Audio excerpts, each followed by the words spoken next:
Got headhunted into one of Australia's largest banks and worked in their Melbourne office and worked my way up into the different areas, into their private banking.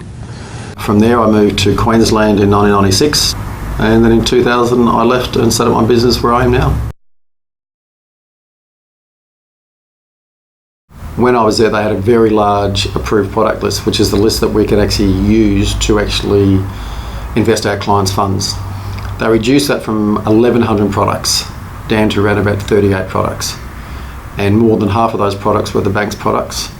And I didn't believe in that bank product for the client. I used to like to use outside investment houses and investments that were better suited to the clients. So really what they were trying to do, instead of me encouraging me to give good financial advice, was they really wanted me just to be a salesperson. And that's not the way I've ever done financial planning.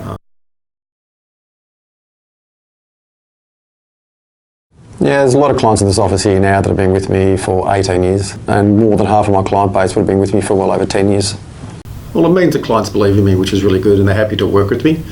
Don't always necessarily agree with me, and vice versa, but definitely working with them to achieve their goals and objectives.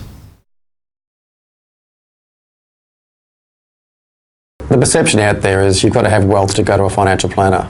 Really, that's not the case. Really, what you need is just cash flow. So as long as you're employed, okay, or have some funds to invest, we can sit down and actually help guide the clients the best way to use that.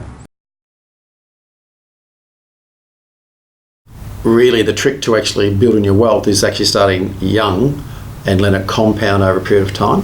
What we've done in our office is we've broken up our financial planning into 3 different age brackets, so that young people, middle-aged and older, because what they're looking for is very different. And also the strategies involved for those clients are all different as well. So in my office we have a team of people that work in those different areas to make sure the advice we're giving is actually really positioned for what they're looking for. Because what I'll do with someone who's 35 will be very different to someone who's 65. We don't judge them in any way. We look at where they are and say, okay, this is where you are at the moment, and we try and look at ways, how are you going to improve that? So they may want to go from A to B and they just don't know how to do it. So we set actually plans up to show them how to get from A to B. There's roughly 500 to 600 different investments we can use. We use 3 different research houses to do the research, and then I go through that myself and use the products that best suit the clients.